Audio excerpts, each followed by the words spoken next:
დაკავებული ჟურნალისტი ელისო კივაძე ჯერჯერობით დროებითი მოთავსების იზოლატორიდან საქაოქო სასამართლოში არ გადმოუყვანია, თუმცა პირველებისთვის ცნობილი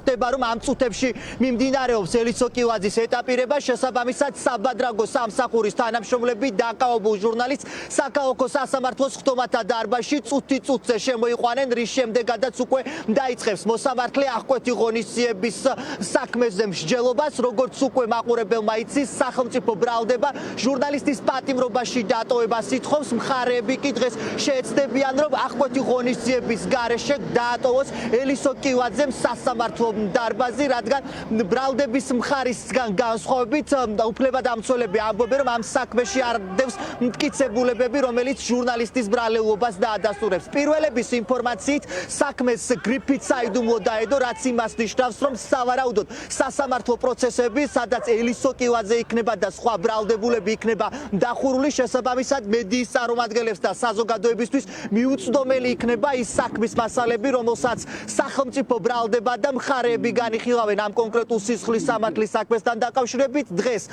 სახელმწიფო ბრალდებამ უფლებადამცველებს ის საქმის მასალები გადასცა, რომელიც ამ საგამოძიებო მოქმედებების ფარგლებში მოიპოვეს. 20 ტომისგან შედგება ეს საქმე, არსებობს ვიდეო ჩანაწერები, ფარული მიყურადების აუდიო ჩანაწერები, რომლითაც დასტურდება ყველა იმ პირის ბრალეულობა, რომელიც ამ საქმეში მონაწილეობენ, სწორედ ამას ამბობს სახელმწიფო ბრალდება, შესაბამისად ისინი ამბობენ, რომ მნიშვნელოვანია ყველა პირი, რომელიც ამ საქმეზე არის მხილებული, იყოს პატიმრებაში, მათ შორის ელისო კივაძე, სხვა ბრალდებულები დღევანდელ პროცესს დაესწრებიან თუ არა არის ჯერჯერობით უცნობი, თუმცა ძირითადი ნაწილი, რომელიც ამ საქმეში ფიგურირებს, არიან სწორედ ქართული ოცნების ყოფილი მაღალჩინოსნები, დიდი ნაწილი არის ახლა მიმალვაში, შესაბამისად ისინი დღევანდელ პროცესს ვერ დაესწრებიან. სახელმწიფო ბრალდება ამბობს, რომ რამდენიმე თვის განმავლობაში მიმდინარეობდა ამ საქმეზე გამოძიება და ელისო კივაძის წინააღმდეგ რამდენიმე ადამიანმა მისცა ჩვენება, მათ შორის მისმა ყოფილმა ბიზნეს პარტნიორებმა, სწორედ მათი ჩვენებების საფუძველზე არის დაწყებული გამოძიება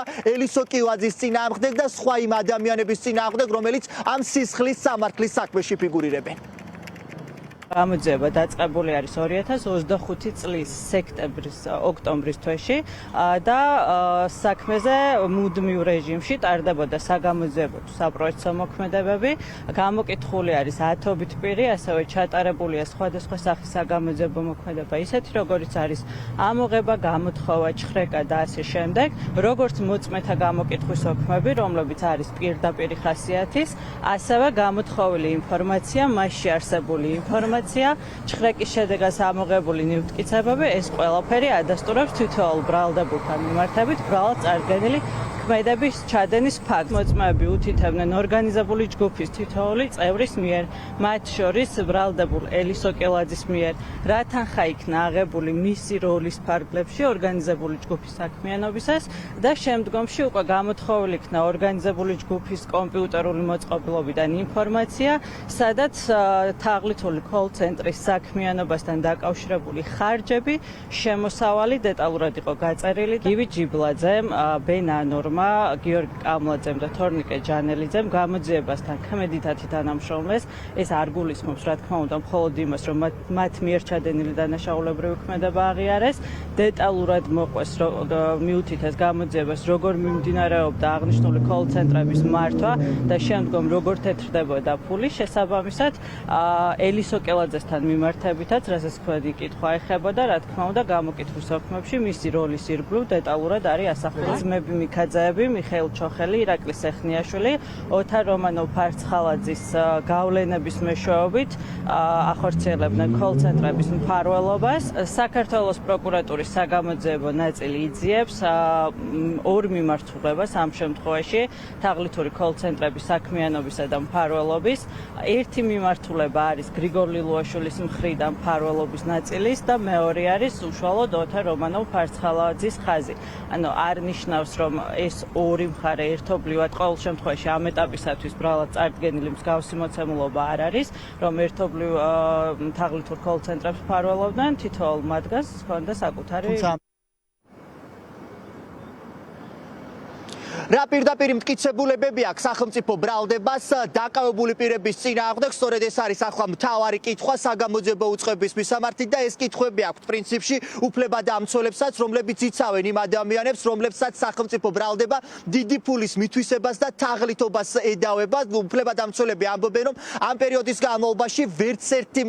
მხარე პროკურატურიდან ვერ ამსაბუთებს თუ რის საფუძველზე არიან ეს ადამიანები ბრალდებულები, რადგან ამტკიცებენ, რომ მტკიცებულებები, რომელიც სახელმწიფო ბრალდებამ რამდენიმე საათის წინ გადასცა მხარებს, ვერ დასტურდება ის, რომ რომელიმე მათგანმა, რომელიც დღეს საბრალდებო სკამზე აღმოჩნდება, ჩაიდინა დანაშაული. უფლებადამცველები ამტკიცებენ იმას, რომ ეს საქმე არის შეკერილი, რადგან ამ პერიოდის განმავლობაში ელისო კივაძე აქტიურად უწევდა ოპონირებას ხელისუფლების იმ წარმომადგენლებს, რომლებიც დღეს არიან მაღალ თანამდებობებზე. ისინი ამტკიცებენ, რომ ელისო კივაძეს ჰქონდა კონკრეტული ინფორმაცია, რომლის გასაჯაროებასაც აპირებდა ის რამდენიმე დღეში და სავარაუდოდ სწორედ ეს იყო მთავარი მიზეზი, რის გამოც ელისო კივაძე აღმოჩნდა გისოსებს მიღმა. რამდენიმე საათის წინ თავად დაკავებულმა ელისო კივაძემ დაანონსა ის, რომ ის სხდომათა დარბაზში აპირებდა, რომ ესაუბრა ამ სისხლის სამართლის საქმესთან დაკავშირებით, თუმცა როგორც რამდენიმე წუთის წინ ჩვენთვის გახდა ცნობილი, სხდომა იქნება დახურული, შესაბამისად ჩვენ მედიის წარმომადგენლები და შესაბამისად საზოგადოება ვერ მოისმენს თუ რა ექნება სათქმელი დაკავებულ ელისო კივაძეს სხდომათა დარბაზში მოსამართლისთვის და საზოგადოებისთვის. ძალიან ცუდია, რომ დრო არ მოგვეცა იმისთვის, რომ შეგვესწავლა რამდენიმე კი არის ერთი ტომი მაინც ვიტყვით ჩვენს სიტყვას, რაც აღკვეთილების საფუძვლებს შეეხება, მაგრამ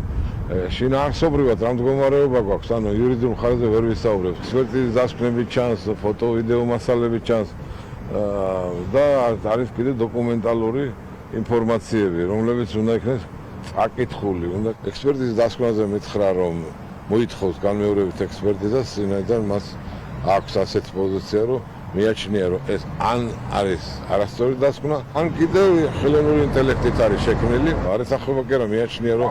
ბრალდება ხელოვნურია. არც გიორგი მიქაძეს და არც დავით მიქაძეს კოლცენტრების საქმესთან, მათ მფარველობასთან, მათ ორგანიზებასთან, ფულის გათეთრებასთან, ან ბრალდების მიერ წარდგენილი სხვა დანაშაულთან არავითარი კავშირი არ აქვთ. აქედან გამომდინარე, ჩვენი პოზიცია იქნება, რომ აღკვეთის ღონისძიება საერთოდ არ უნდა შეეფარდოს, მათ შორის არც გირაოს სახით და ფორმით. თქმა უნდა, ნაწილობრივ საქმის მასალებს გავეცანით, რაც მოვასწარით, თუმცა მათ შინაარსთან დაკავშირებით საუბარი გაუთქმელობის შესახებ გაფრთხილების გამო სამწუხაროდ არ შემიძლია.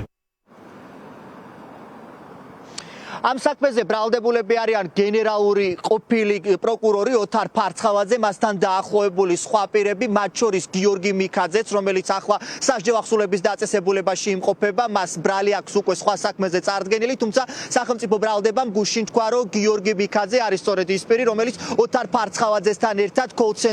კოლცენტრის საქმიანობაში იღებდა მონაწილეობას. დაესწრება თუ არა დღეს თავად მიქაძე სასამართლო პროცესს ჯერჯერობით არის უცნობი, თუმცა ჩვენ ვიცით მისი პოზიცია, ის ამ ბრალს არ აღიარებს და ამბობს, რომ კოლცენტრებთან მას არანაირი კავშირი არ აქვს. საქალაქო სასამართლოდან ირაკლი ბახტაძე საუბრობდა პირდაპირ